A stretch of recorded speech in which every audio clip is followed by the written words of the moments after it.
Are all batteries the same? That's like asking if all soccer players are the same. Take Messi, the most decorated player ever. Is there any other player who has achieved that? No, just him. Now take Duracell. Is there any other battery with power boost ingredients inside? No, just Duracell. Remember, goats only trust goats because they're built different. And Messi only trusts Duracell.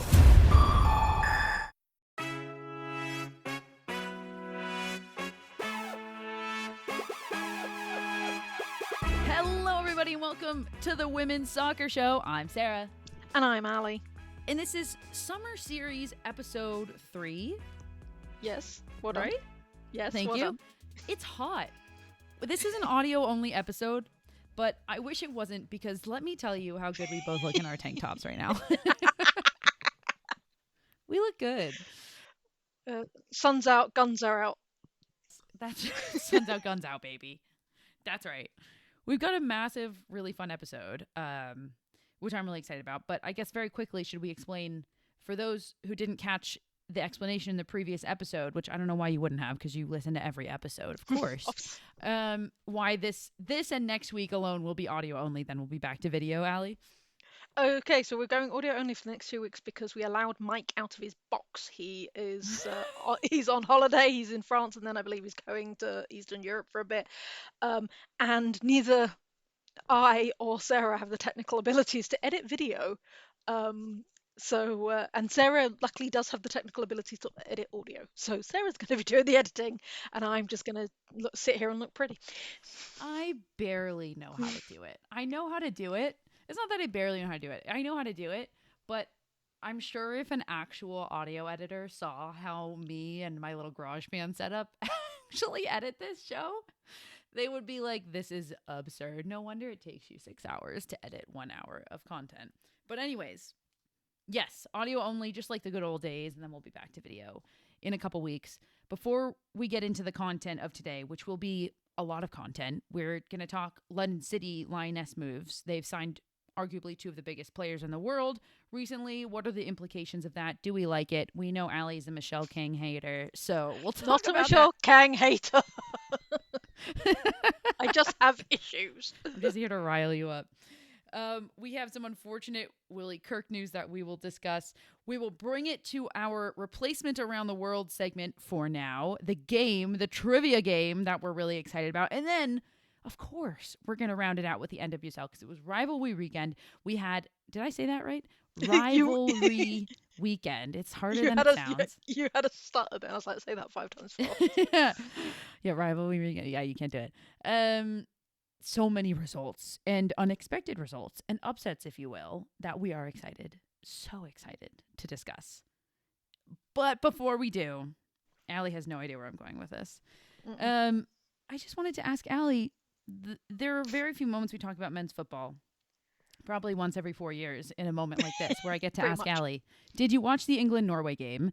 Also, when this episode drops, England will have played in their semifinal, and we will know if England are going to play for a World Cup trophy.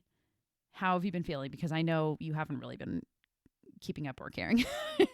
So I did watch the England-Norway game. I'm going to say I only watched it because I was staying at a friend's house and they had it on, and it was an excuse to drink some beer. I honestly don't care. Is the thing, and the reason I don't care is because I feel like we've fluked our way to a semi-final. We've now got Argentina next, which will be the biggest of tests. If we win, I can't see it being a good thing for the sport in this country. If we lose, it's not a good thing. So I'm just ambivalent. I will say, despite before this World Cup started, I was like, I don't care about men's soccer. I'm not going to watch it. I have been hanging on every moment, on every second, on every minute. I want to structure my day around making sure I can watch every single game. Like, it has been a absolute blast. I love the World Cup. It's so wonderful. No matter how much FIFA tried to destroy it, and they have done a good job of that in some ways, I still fucking love it. I love it. All right, that's it on the men's football front. Let's just jump into what we're really here to talk about, the women's soccer of it all. we're going to start with the big transfer news. I guess it wasn't a transfer, just the big signing news, because Alexia Putellas' contract was up. Mapi Leon's contract was up, so it's not a transfer. These are little details that don't matter. The big news is that London City Lionesses have signed Alexia Putellas and Mapi Leon, two of the biggest stars in the women's game, I would say internationally, obviously in Spain. These are massive signings. There's a lot of questions. I guess I could ask you a lot of questions here, but I feel like you have a lot to say. I'm just going to let you go. Let's let you go on this. I know it's not. I know it's like anticlimactic for you because you knew this was going to happen. But tell us how you feel. Mapi Leon was a bit more of a surprise. Putellas has been rumoured for ages. Mapi was a bit more of a surprise. I will say that Mapi Leon's signing has gone down less favourably than Putellas has. You mean in the public eye? In the public eye. Everybody was excited about Putellas coming to London City, less so about Mapi Leon, especially after the incident that happened with her and her lack of remorse over that incident. If anybody doesn't know what we're talking about, there was an incident where she grabbed at a player. It was hinted that she said something was transphobic, but she definitely grabbed in an area she shouldn't have done, regardless of whether it was transphobic or not, and never really apologized for it. In fact, she sort of tried to make herself out to be the victim. So that's why that's not gone down very well over here. Yeah, that makes sense. I was also going to say, I feel like Mapi Leon, at one point in time, at the peak of her game, was one of the best center backs in the world. And I just think that she has not had a good past year of football. And so that's why I just feel like the Putellas is just more influential. Also, it's the Alexia Putellas of it all. Like, she is La Reina. She is the queen of Barcelona. And now she will be the queen of England, I suppose. So, yeah. But I think the biggest question is, what is London City's game plan? Like, genuinely. Because... You mean like tactically or just like as a whole? No, both. Because at the moment it just feels like they're collecting players like Pokemon cards, and they've just gone, I like this one, it'll do. They haven't really figured out what they need to strengthen, who they're getting rid of, who they're moving on to make room for these players. They had a really good goalkeeper and was like played every single minute for them, and then they've signed Mary Earps, and it's like, I know you're so hung up on the goalkeeper of it all. I You just don't am. like Mary Earps.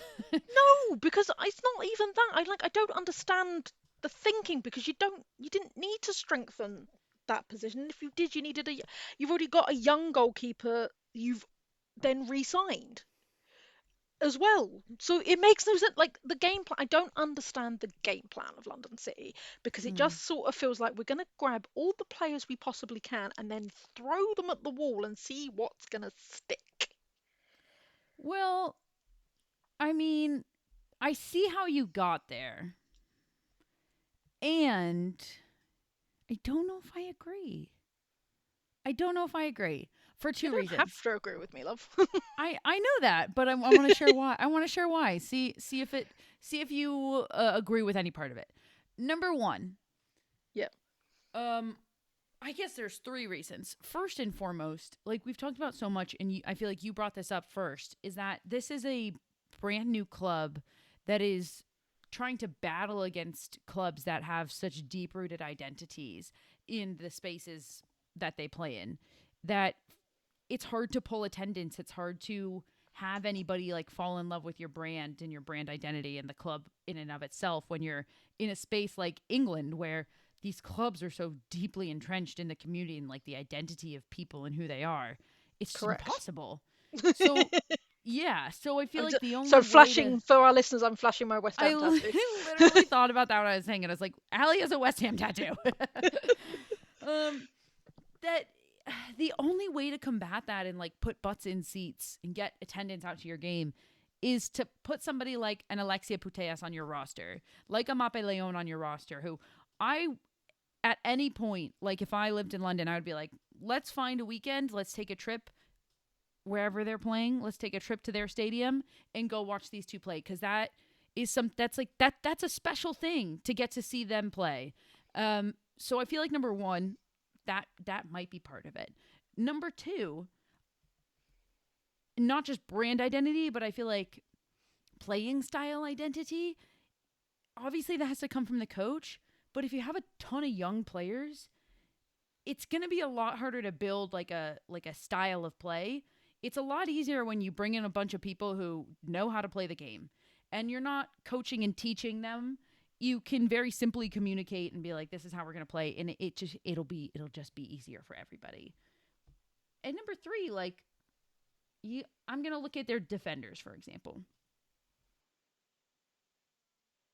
Great group of defenders. No offense intended to anybody. And I feel like Mapi Leon could slot in a center back starting role immediately. So in that sense, like, yeah, she's taking somebody's role, but I think that she'll probably step in and earn it. Same with Alexia Putellas. I mean, you're building a midfield where Alexia Putellas is playing alongside like a Danielle Van de Donk. You're building a nice balance of veteran and young. And I don't think it doesn't make sense. Like, I feel like you're painting the picture of it's just like a smorgasbord. It doesn't fit together. But it is, though. It doesn't make sense. But does it make sense in the brand identity, at least to you? No. And like butts and seats in stadium? They tried that already. Like their last lot of... Well, Danielle Van de Donk is very well loved and very well respected. Over here, she is very well respected, and people would go and see that. You had Aslani for the same thing, who's been unfortunately gone out with an ACL, but was a big thing. Nikita Paris was a big draw. Because people aren't going to be travelling to Bromley, I don't think, from other countries to come see them play. I don't see it being a destination game to go and see when you think about the stadium is a non-league stadium in the middle of nowhere. It's not a great like day out. So therefore it's not like you go into the Emirates. It's not like you're going to Stamford Bridge. So those players should have been a draw, and they had one of the lowest attendances in the league. I feel like she's trying to run before she can walk in her signings and what the team are trying to do. And yes, they had a very decent season. Of course they did. They had the best season a newly promoted team has ever had. Yeah. But it still feels like she's trying to run before she can walk, because there's now rumours coming out that she wants to buy a stadium in Crystal Palace, which is currently derelict at the moment. So it would involve her having to do it up. But it would go, their attendance would go there. Ground currently is, I believe, 6,000, and it would go up to 15,000 if they move to this new stadium. They are barely getting 1,500 through the door. Yeah. 1,500, 2,000. So the fact that she then wants to jump up this stadium to 15,000, do I think Leon and Earps and Putellas are going to put some bums in seats? Of course it will. Is it going to build long-term supportership for London City Lionesses? Absolutely not. I feel like it's going to be people will be ticking it off. It's mainly probably going to bring in some away fans, because it might be, for example, a West Ham fan go, do you know what, I wasn't going to go to the away game against London City, but if I get a chance to watch Putellas play against my team, I might. Well, but that's all I mean. I don't know where Bromley is either. That was going to be my other question. Is that part of England? It is just about. It's in Kent. Okay. Yeah, I feel like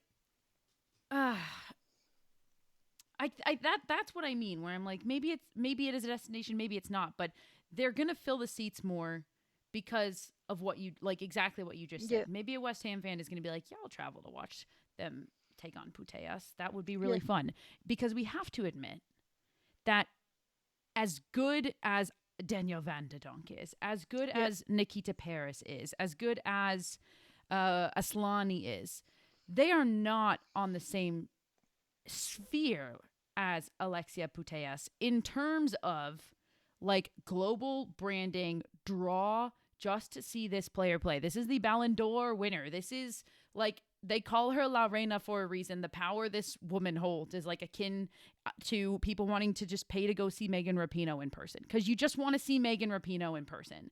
It's that kind of thing where like, I think it'll put butts in seats. It'll solve that problem. As far as people like longevity, that's not going to come for a while. But what could build it is like people start watching you play because they want to see Putellas, and they're like, oh, I like how they play. Maybe I'm becoming a fan. Something like that. I don't know. It's an uphill battle. It's an uphill battle she's got herself entrenched in, Michelle King. It really is. I just don't feel like she's going about it the right way. But that's just me. That's fair. She does have her pedal to the metal. That is for sure. Yeah. Okay, last question on London City. If you have to pick between these three signings, what you're most excited about? Mapi Leon, Alexi Putellas, Mary Earps. What are How you is that most even a question? How is that even a question? Like, we all know what my feelings about Earps is, and I've seen her play multiple times. Mappy Leone, I'm a bit meh about. Of course, it's Potatoes. It's the one that, it's the only one anybody's talking about. Like, anybody. You talk about London City. That's the only one. Everyone has already forgotten Earps assigned for them, and will forget until the beginning. I did, to be honest with you. This is what I'm saying. Like, it's going to be all about these Barcelona stars, mainly because we are making fun of them because, in fact, they've given up Barcelona, which is one of the most beautiful, stunning cities in the world, for Bromley, which is a suburb of Kent that is near London. Like, you can get to London quite easily to it, but there's nothing special about it. It's a suburb. It's got a shopping centre and a football stadium, and that's about it. And its proximity to the capital is its selling point. I'm going to be honest with you. That was my first question. Like, exactly what you just said of, like, take Alexia Putellas. You're giving up Barcelona for London City. Yeah. You can look at that in terms of the actual city that they're living in, like you just said. And you can Yeah. look at it in terms of, like, I think I texted my friend this, which I was like, I guess she kind of feels like she's had her fill of winning championships. Yeah. Like, let's be honest here. You're not going to London City to win a bunch of championships. You're And I wish they probably would not be going to win the honest. WSL, you know? I mean, Yeah. maybe I'm going to sound like a hater. We can clip me at the end of this next WSL season if I am and they win and they get Champions League or something like that. But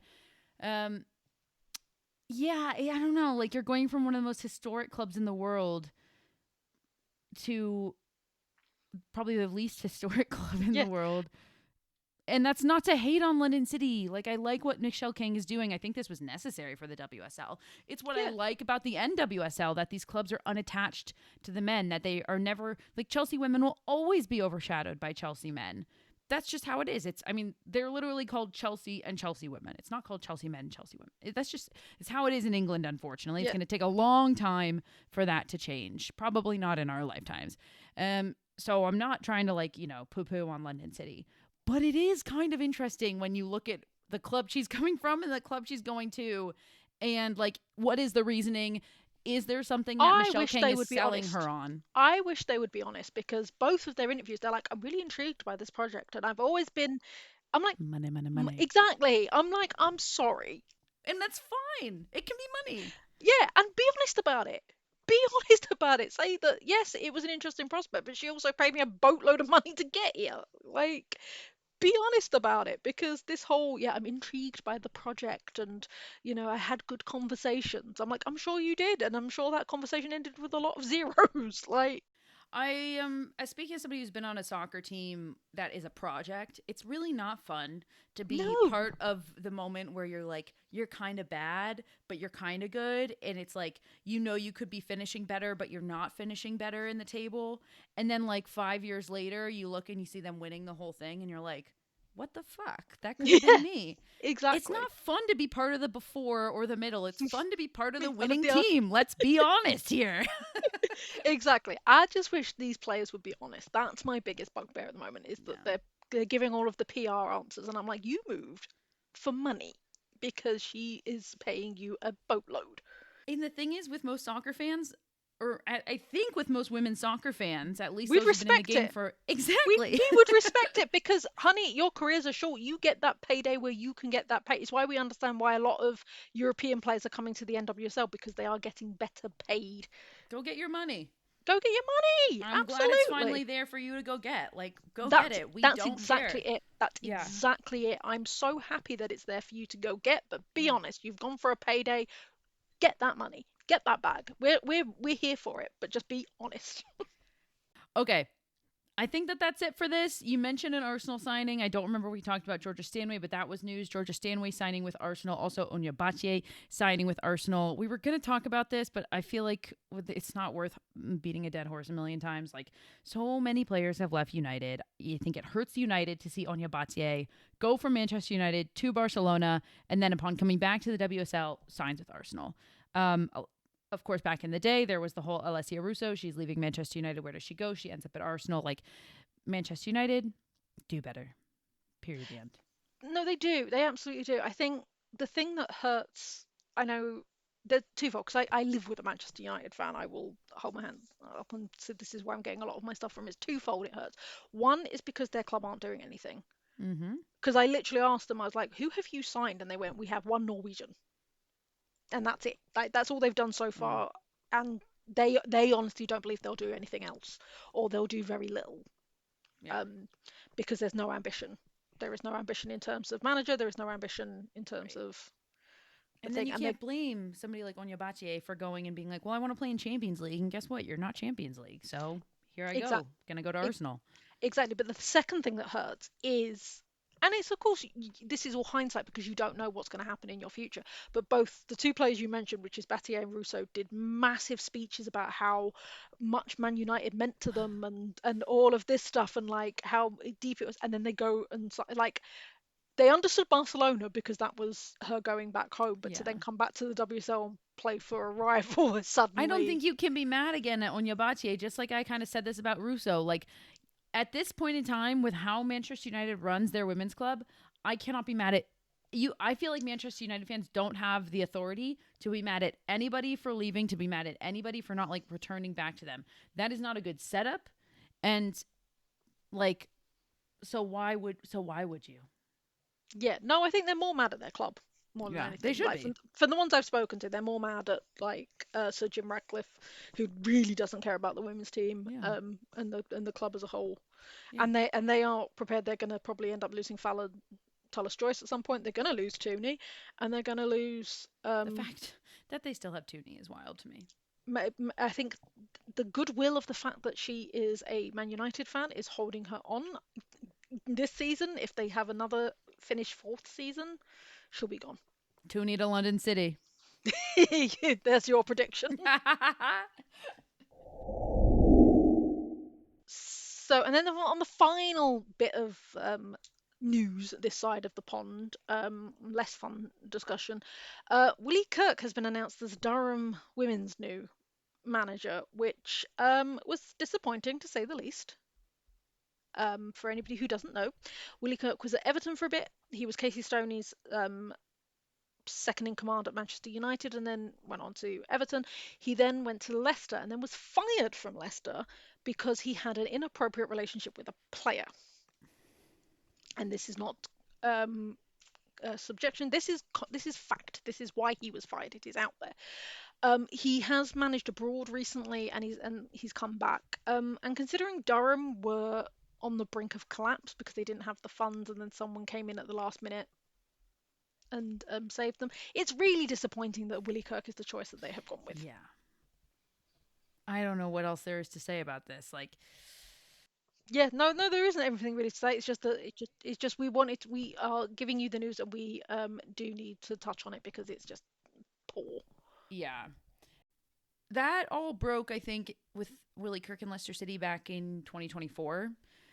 So it's been 2 years. It only takes 2 years. And then everybody's like, okay, well, he's done his time. Mm-hmm. That's not a long time. It really isn't. All right. Obviously, we never want to bring you guys down, but we always want to deliver the news, talk about the important things. That's like one of the main reasons we still keep going with this is that major media doesn't want to talk about these types of things and be honest about them. And we do. Yeah. So there it is. Let's move it along.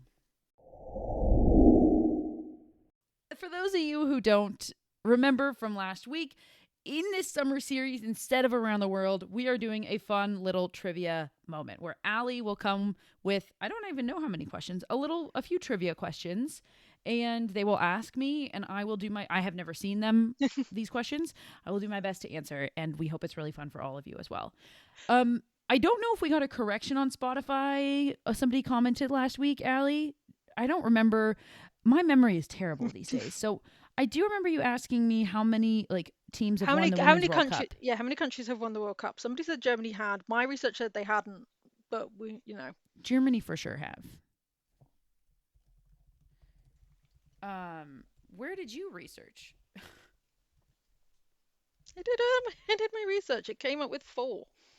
Did you do your research on Google? I did not do my research on Google. Where do you research if you're not researching on Google? Maybe this is the issue. A quick Google, and they are 2-time world champions. They won in 03 and 07. There we go. So that means that actually 5 teams have won the Women's World Cup. 5. Yeah. Okay. Whatever database you were using previously, Allie, change it up. Use Wikipedia. So thank you to whoever commented that. Appreciate it. Yeah. Also kind of wild that neither of us caught that. Just like, I feel like we knew that. All right, let's do it. Right. Are you on Britannica Online? What are you using? No. Anyway, I got a different game. Jeeves? I got a different game. I'm not that old, Jesus. I got a different game. I don't think there is an Ask Jeeves anymore. Not anymore. It went out quite recently. No, I got a different game. I got a very different game. Oh, it's not trivia? It is and it isn't. I've decided to switch it up. Damn, I was excited for trivia. Okay, I'm excited for this game too. Hit me. Well, I can do trivia. I'm next week. excited. I'm excited. I'm sorry. I just didn't want to bore you with just the same things. So I'm not bored.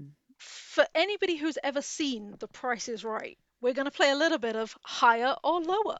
Oh, fun. And we're going to do it with international caps. All of this is correct at the time of recording. This is tough. Because I feel like I don't really have a gauge of how many international caps everybody has. This is tough. Because I feel like it's always going to be lower than you think it is. Because there's just not a lot of opportunities to get caps. And then some are higher than you think. And I've thrown in a few cheeky ones. So so we're going to do higher or lower, and it's going to be based on international caps. No, this is fun. This is good. I like this a lot. And they're not going to be from the same country, just so you're aware. It's okay. Famous international players. So we're going to start off with Marta, and we are going to tell you her cap total is 201. She has 201 at the time of.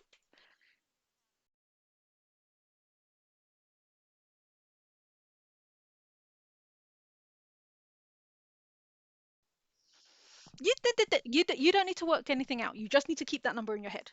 201 for Marta. Well, you will be. Correct. So, fair enough. I do like Jeopardy. Right. So 201. Marta's 201. Does Hope Solo have more or less caps than Marta? Hope Solo has 202. Yes, I am. As correct at the time of recording. Yep. She was your number 1 forever.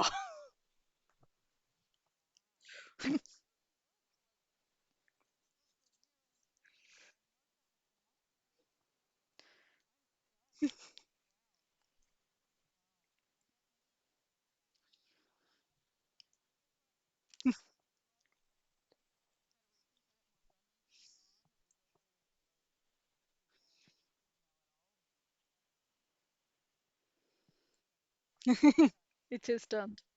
Okay. Correct. No. You go. So Hope Solo was 202.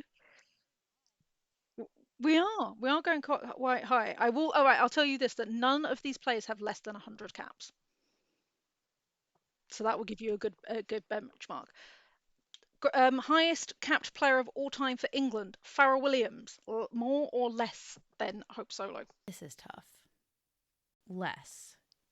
Ding, ding, ding. She does. She has 177. Okay. Yeah, because 200 is a crazy number. And 177 international caps is still so much. And Lucy Bronze is on her way to take that title. What does Lucy Bronze have? She's now the 3rd most capped player. I think Jill Scott is above her still. And then Farah. Okay. So Jill's got 150 something. Okay. So she's on her way there. Okay, so this is now higher or lower than 177. 177. Got it. Sam Kerr, everyone's favourite Australian. More or less? This is tough. Okay, well, we know because we looked this up. She debuted with the national team when she was 15 years old. So I'm going to go with more.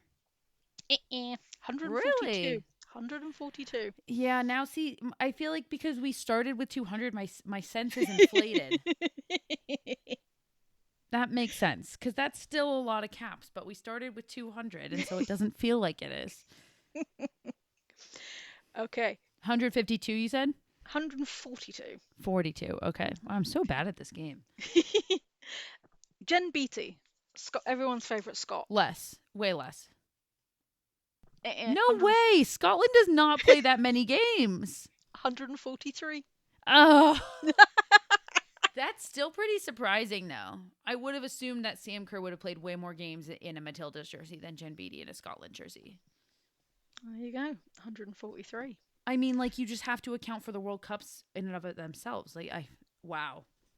But yeah, but then you've also got to remember Euros and Euros. But I mean, the Asia Cup, I feel like it evens out in terms of tournaments. Oh, wow. Okay, so it's 100, how many? 42? 143. 43. Why can't I keep a number in my head right now? And then because I wanted to be cheeky, does Jen Beattie have more or less caps than her girlfriend Ali Krieger? So Ali Krieger. Oh, I think she's got less. Kriegs has more. Krieg's What? only appeared, Gosh darn it. Krieg's only appeared for 108 times for the US. Only 108 Only times. 108. Dang. Okay.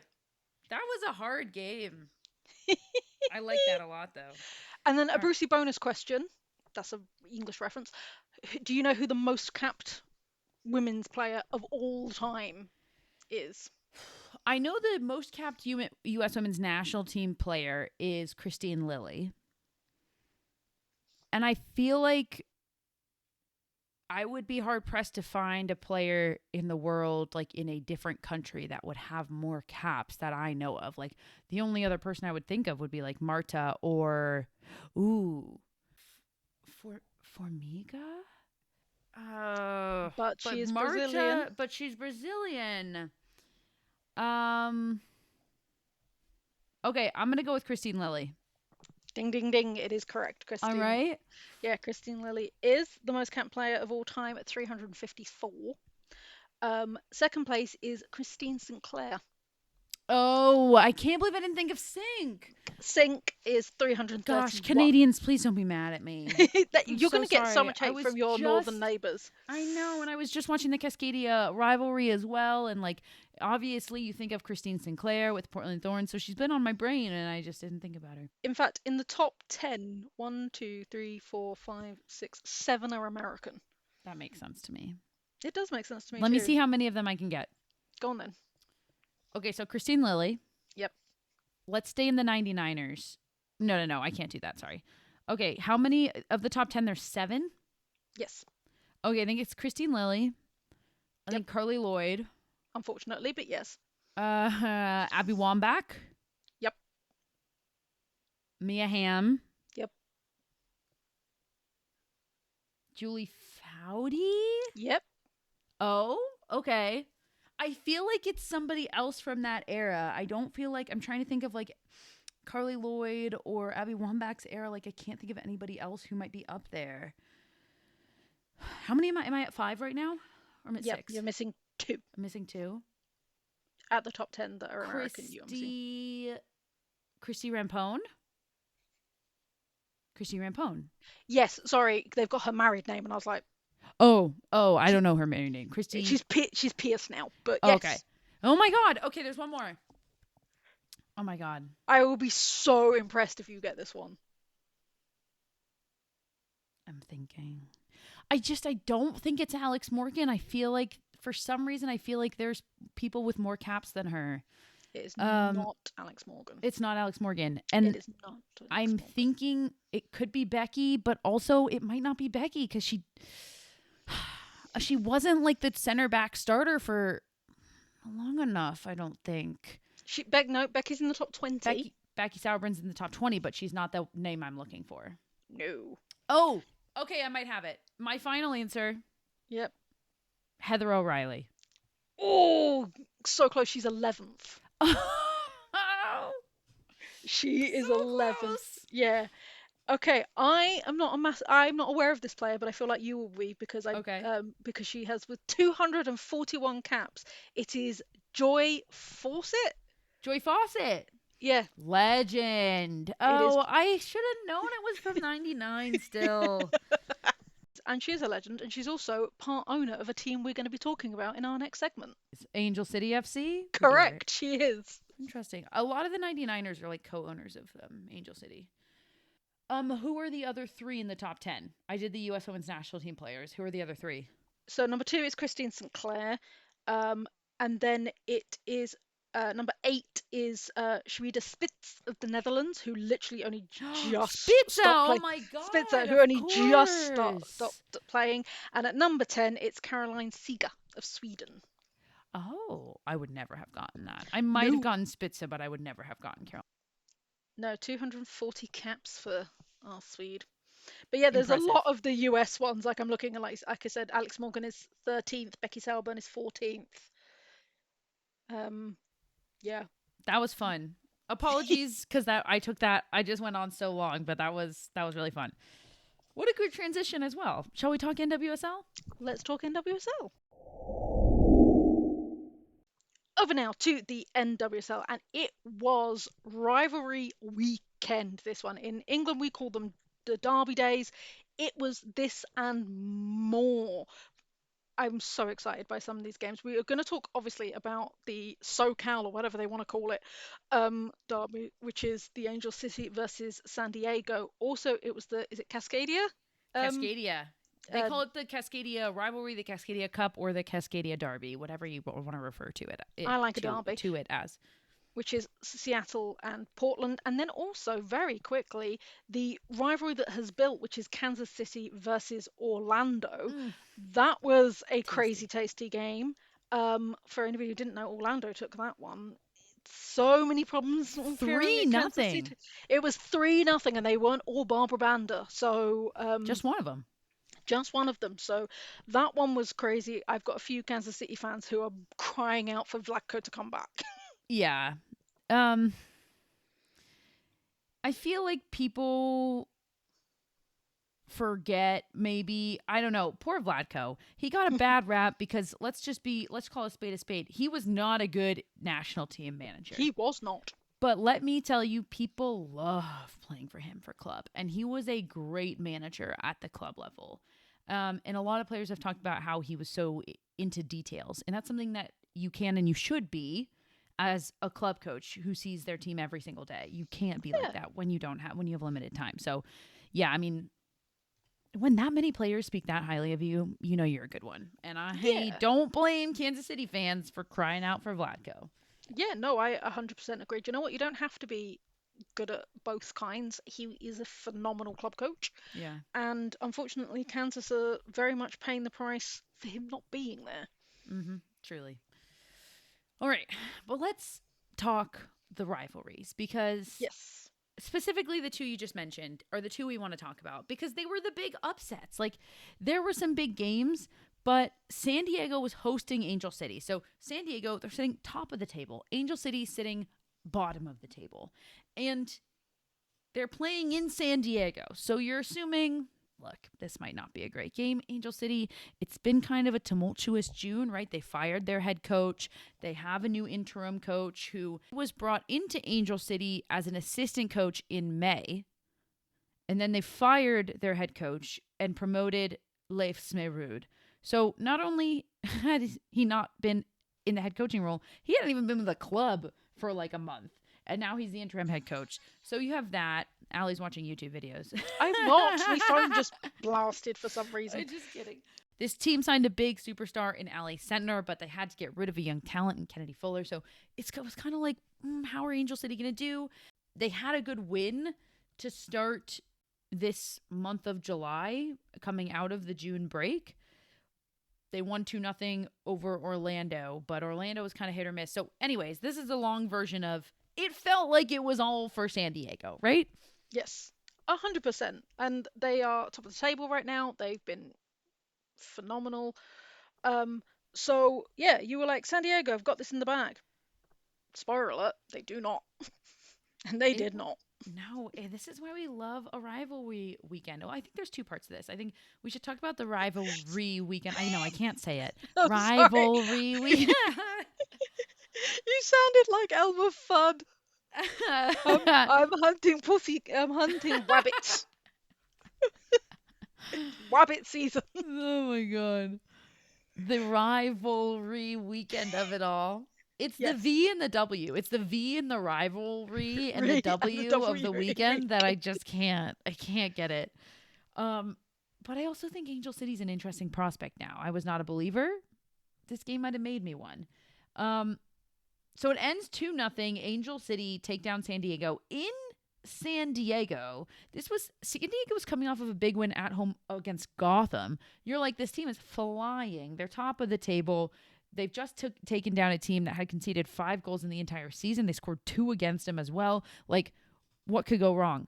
San Diego could not find the back of the net, and we have to give credit where credit is due to Angel City for the efficiency. It's not like San Diego didn't find their chances. The expected goals in this game were crazy. San Diego's expected goals 2.5. Well, if you round up 2.6. Angel City's expected goals 1.95. So if we're rounding up 2. San Diego scored none, and Angel City scored 2. And Angel City were just more effective. They were more efficient. Yeah, no, I think it again for me it felt more about what Angel City did right than what San Diego did wrong. The only thing for me personally that San Diego did wrong was they just failed to score. I think they had, you said they had their chances. Listen, San Diego, I feel like we're starting to see the cracks here. And I think it's for 2 reasons. Number one, the goalkeeper situation. Luis Agudelo got her second appearance and second start. When you don't have a consistent goalkeeper, it's really hard. And that's been like the only inconsistent piece for San Diego, but it's a big one. I think that's a big crack. San Diego also desperately missing Dugenia. Like, Dugenia going down, tearing her ACL in that friendly when Brazil was taking on the U.S. during June. It was utterly heartbreaking. And I think that they're not just missing her production, they're missing like the threat of her in behind as well. But mainly they're missing her production. Definitely missing her production for sure. Yeah. I think that those are the cracks for San Diego right now. Otherwise, I mean, they're so they're still a beautiful team to watch. I love the style of football that they play. But Angel City, let's talk about them for a second, Allie, because this was a team that we kind of written off. Yeah, and I'm still not 100% convinced by them, but if they can keep doing performances like that, Yeah. then I think they can make their way up and get into the playoffs and thing. But they as I'm finding with a lot of these NWSL teams, they are very inconsistent. Listen, this is what people talk. Is it inconsistency, or is it just like the parity in the league where the difference between a top of the table team and a bottom of the table team is not as big as the difference in the WSL, for example? I don't know. Maybe a little bit of both. A little bit of both. Maybe a little bit of both. Okay, I think there's 2 things to say about Angel City. Number one, it was incredible performance. I think Ali Sentner has really found a home here, and I think she's shining. And I think that that's part of the reason we're seeing them in a different light now, and maybe that they're feeling more creative and dynamic. Ali Sentner is not just sitting in the 9, she's sitting in the 10, and she is shining. Like, this is somebody who needs to be on the ball more. She's creative, she can distribute, and I love her in that role. I think that's been huge. You look at this back line and you're like, yeah, this team should be good. Giselle Thompson, Emily Sams, Sarah Gordon, and then Evelyn Shores. Like, that's a good back line. You have Ari Borges in the midfield, and now you've added Ali Sentner. You have Jonsdottir up top running down everybody. I think this team is going to do some damage. The one thing that we do have to talk about is that they lost a huge piece this weekend, Allie. And we don't have any diagnosis. Angel City hasn't released anything, but there was a scary moment in this game, and a sad moment, if you will. Yeah, June Endo, who has come back from an ACL injury, went down untouched, and it didn't look good. She was in a lot of pain. You saw it on her face. So we don't know if it's the dreaded 3 letters yet, but it just didn't look great. Yeah, it looked like it was. We're just going to say that. And Yeah. unfortunately, it sounded like it was. She was like right by the on-field mic, and so that was terrible. So we wish her all the best in her recovery. So that was on I was going Saturday. to say, because it wasn't that, because you're there as a Portland fan going, we can capitalize on this. Oh, totally. Great You, transition. you see San Diego has fallen at this hurdle. There's only a point between you two. You think you can capitalize on this. And I believe Portland were hosting. Other way around. Oh no, Seattle. So, but you are going into Seattle's territory, and lo and behold, Laura Harvey dealt you a dose of pain. If there was, I mean, like we just talked about how like the San Diego Angel City matchup looked like San Diego's going to roll over this. Seattle have been down and out. Like this should on paper have been Portland's game. But again, this is the biggest long-standing rivalry in the NWSL. Anything can happen. True facts. 2-0 Seattle in Seattle. It was at Lumen Field, which is an NFL stadium, and they were playing on grass because the grass was left over from the World Cup before they changed it back to turf. Boo. And the attendance was over 14,000. It was like the third highest attendance in club history. A fantastic turnout to see their Seattle team take down Portland Thorns. And I feel like the thing to say about this game is Portland are a beautiful soccer team to watch. It was very similar to San Diego in that they just, they had plenty of chances. No, they just couldn't find the back of the net for some reason that day. And Seattle just seemed like they wanted it more. That's what I'll say about this game. It looked like it meant something to Seattle. I don't know if Portland were playing like that. No, I definitely felt that for me, it was Seattle didn't see it as a league game. They were very much treating this as like, we have got something to win, whether it be just the 3 points, whether it be our pride, whether it's bragging rights over Portland, because that's always fun. But they had a real drive about it.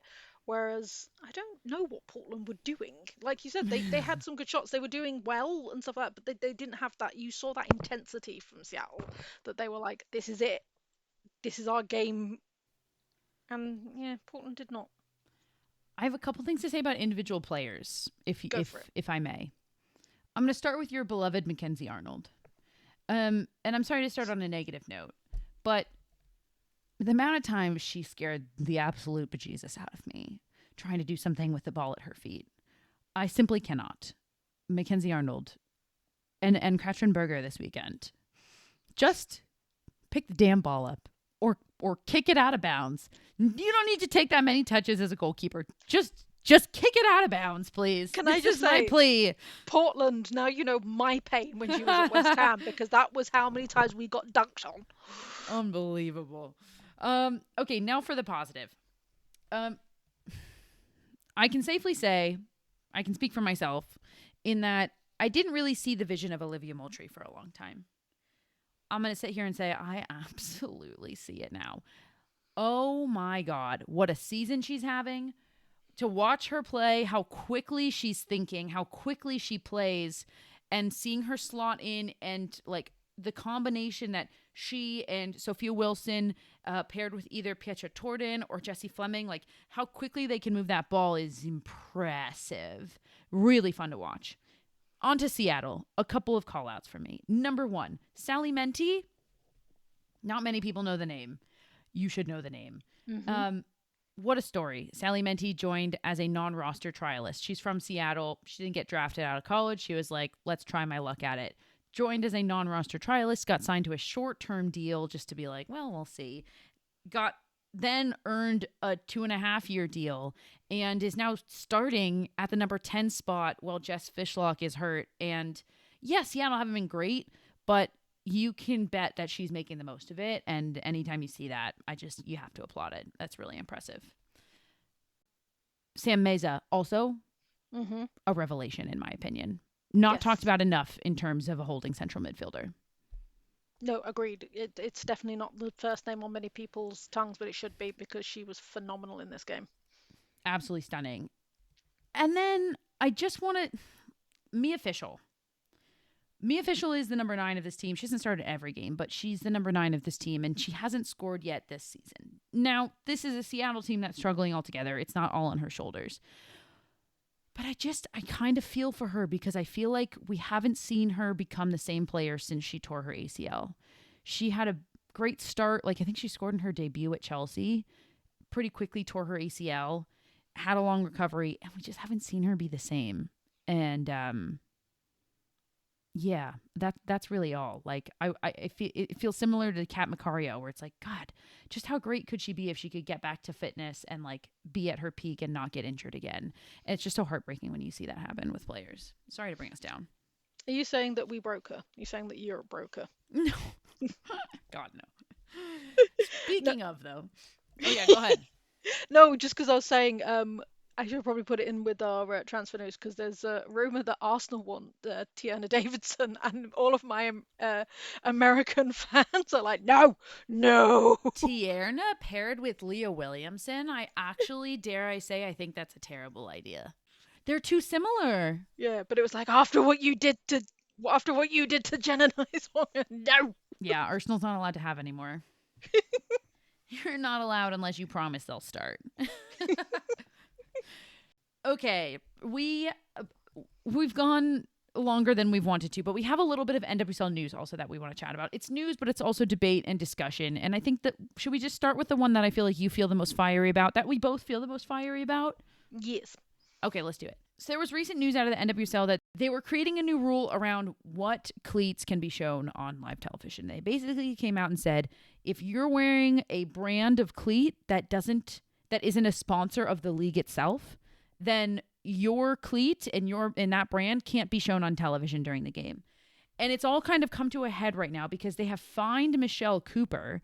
I don't know what the celebration was. I don't know if she at some point, I guess, Michelle Cooper like thanked her cleats or like put her cleats on TV, did something very normal. Basically, she scored a goal and that was her celebration, and her cleats, New Balance cleats, ended up on TV. Yep. And now NWSL has fined Michelle Cooper for violating this rule, and the NWSL Players Association is fighting this, basically saying like this rule should not be in existence. And I, for the record, am fully on the Players Association side because this is absurd. This is the NWSL effectively taking money out of the pockets of these players. Because if I'm a brand, why am I going to sponsor you if the whole point of me sponsoring you and how we're going to get a lot more people coming in is, hey, I see that player on the field. I really like that player. Hey, that player that I really like, they're wearing New Balance cleats. Hey, maybe now I want New Balance cleats. That's the whole point of it, right? So the NWSL effectively is taking money out of the pockets of these individuals, and I'm not a fan of that. It's so stupid. It is such a stupid rule. Like, over here, you obviously have like your kit manufacturers and they have the big logos and stuff like that, but every player also has their own brand deals for various things. And it's like, you're telling me like Alessia Russo is an Adidas athlete, but Nike make her kit.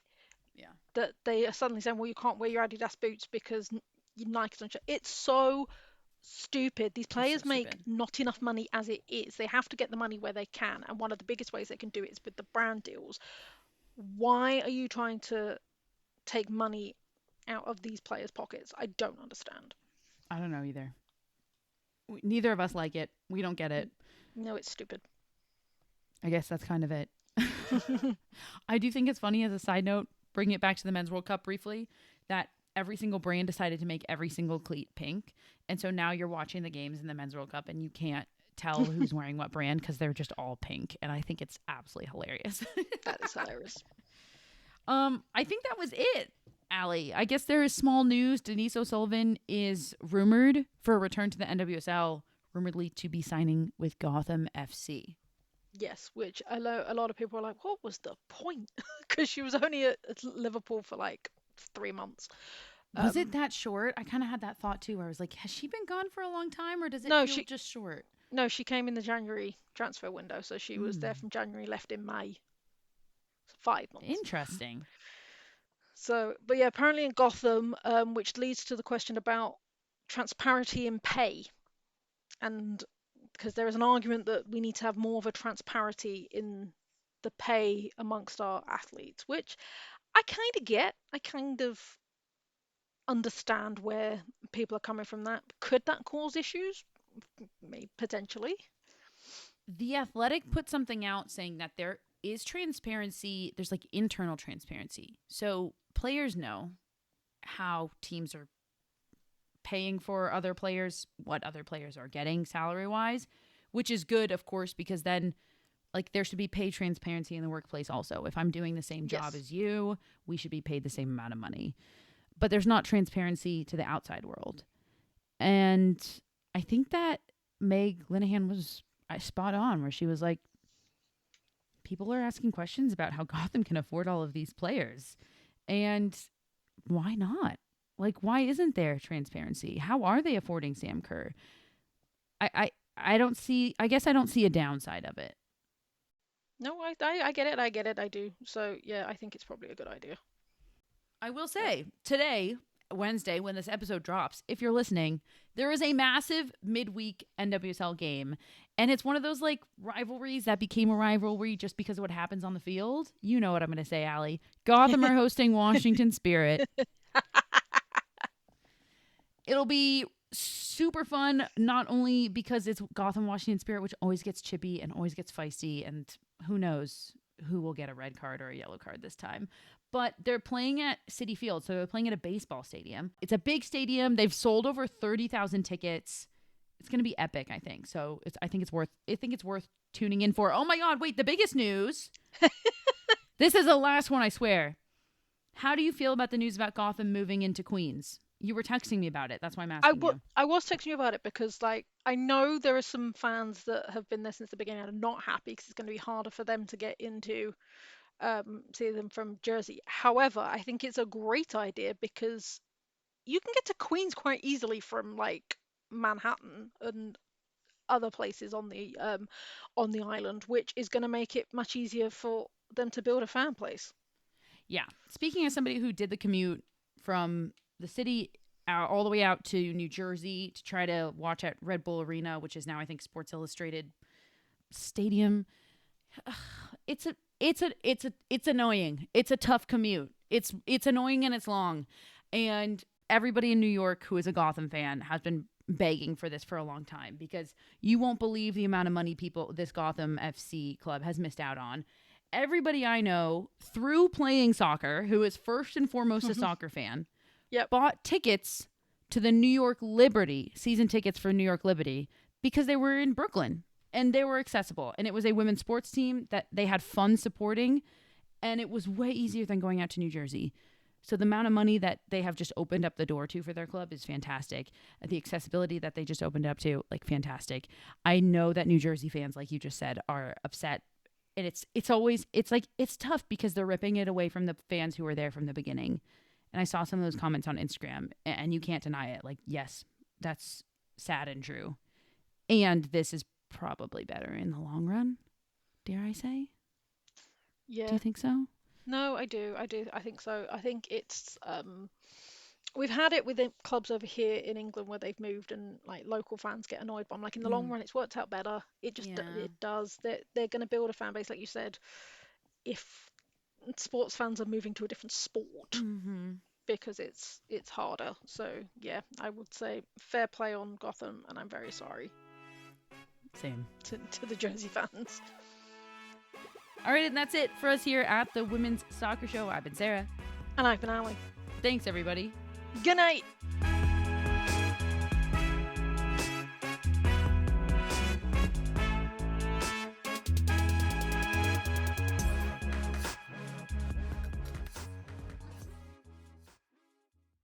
Hey, it's Ryan Reynolds here from Mint Mobile. Now, I was looking for fun ways to tell you that Mint's offer of unlimited premium wireless for $15 a month is back. So I thought it would be fun if we made $15 bills. But it turns out that's very illegal. So there goes my big idea for the commercial. Give it a try at mintmobile.com/switch. Upfront payment of $45 for 3 months, $90 for 6 months, or $180 for 12-month plan required. $15 per month equivalent. Taxes and fees extra. Initial plan term only. Greater than 50 gigabytes may slow when network is busy. See terms.